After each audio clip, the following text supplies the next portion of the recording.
here's my notebook paper, and we have some scribbles, and I was looking Browns, 5 games left for the Browns. Very tough one coming up this week in Houston, where I will be there to see Deshaun-Watson and Baker Mayfield square off. By the way, that's going to be fun. Deshaun-Watson, Baker Mayfield. Remember, the Browns could have taken Deshaun-Watson last year. They didn't. They took Mayfield this year. Take a look and see which one you want. Just like a week ago, I said, when you're watching the Browns and Bengals, Baker Mayfield, Andy Dalton, ask yourself, who would you rather have? Okay, I'll go back to that one after watching what the Browns did to the Bengals. Who would you rather have? I think unless you're in Andy Dalton's immediate family, most other people would be saying Baker Mayfield.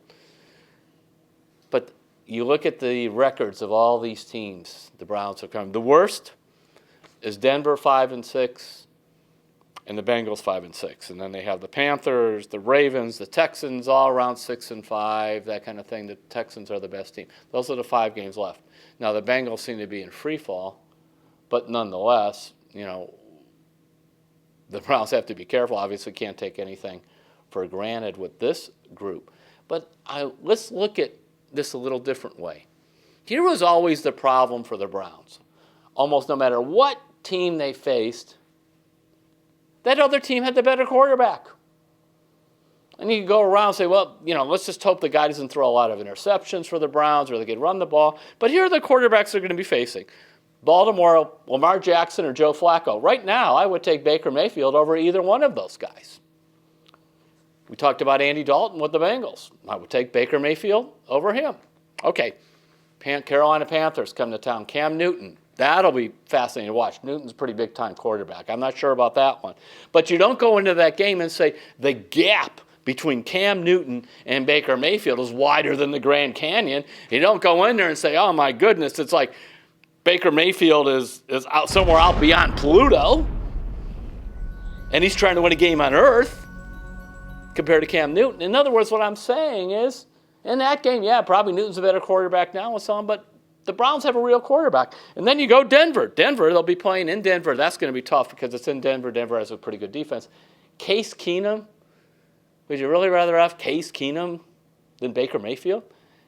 By the way, I have not had discussions like this saying, would you rather have this quarterback versus the Browns quarterback, and kept coming up with, the Browns guy is better than that guy, about as good as that guy, or yeah, that guy's better, but it isn't like the Browns quarterback is an embarrassment. Baker Mayfield has changed the entire equation as you look at the Browns going into almost every game because he gives them NFL caliber quarterback play. I mean, right now, it's forget the charts, it is beyond belief that Baker Mayfield, under freddie-kitchens, is completing 73% of his passes, 9 touchdowns compared to 1 interception. The last 2 games, he's only been sacked a total of twice. Now, you could say the 3 games, Kansas City, not a very good defense. Cincinnati, just an embarrassing defense. And Atlanta's defense is not very good. Nonetheless, in the past, I don't care what defense the Browns played. They could have been ranking 35 out of 32 teams. The worst defense beyond the worst, they still had trouble scoring. So let's not just dismiss these stats because they happened against mediocre or poor defenses. Mediocre and poor defenses shut the Browns down in the past. That's my point. With Baker Mayfield, a quarterback of his caliber, a quarterback who's growing like this, you put him up against a bad defense, he's going to put some points on the board, and that's why the Browns have a chance at every one of these last 5 games.